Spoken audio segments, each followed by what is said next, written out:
कमरे की खामोशी आज भी देव के सीने को चीर रही थी। हर कोने में, हर चीज में वसुधा की यादें बसी थी। उस कुर्सी पर बैठते ही उसे वो शाम याद आई जब वसुधा ने मुस्कुराकर कहा था, देव, अगर मैं कभी रूठ जाऊं तो मनाने जरूर आना। देव की आंखें नम हो उठीं। वसुधा, तुम्हारे बिना ये कमरा, ये जिंदगी, सब अधूरा लगता है।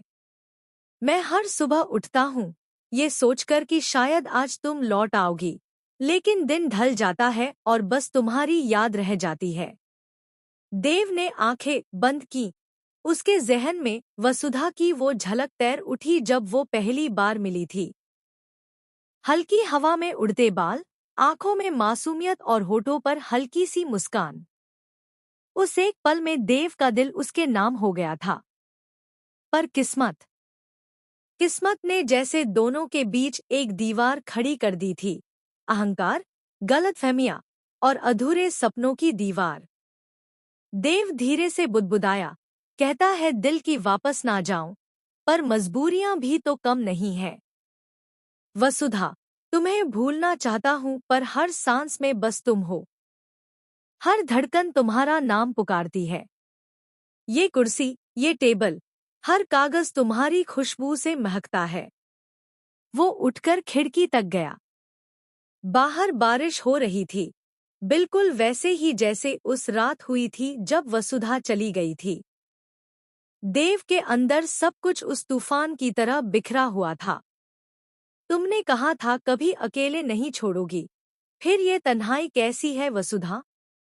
दूसरी ओर वसुधा भी चैन में नहीं थी।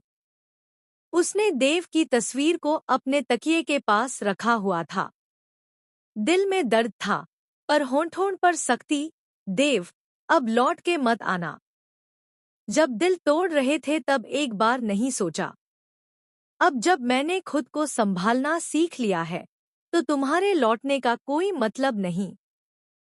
वसुधा की आंखों से आंसू बह निकले, पर उसने खुद को रोका। उसने खुद से कहा, अब नहीं, अब कमजोर नहीं बनूंगी। देव ने जब मेरा भरोसा तोड़ा, तब मेरी दुनिया टूट गई थी। अब मैं खुद अपनी दुनिया बनाऊंगी।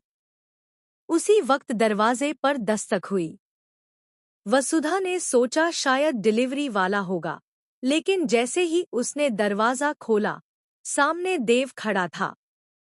बारिश में भीगा हुआ, कांपता हुआ, पर आंखों में वही पुरानी चाहत। वसुधा के कदम जैसे जमीन में जम गए। देव ने हौले से कहा, मैं तुम्हें मनाने आया हूं वसुधा। गलती मेरी थी, सजा तुम्हें मिली। मुझे माफ कर दो। तुम्हारे बिना मैं अधूरा हूं। वसुधा,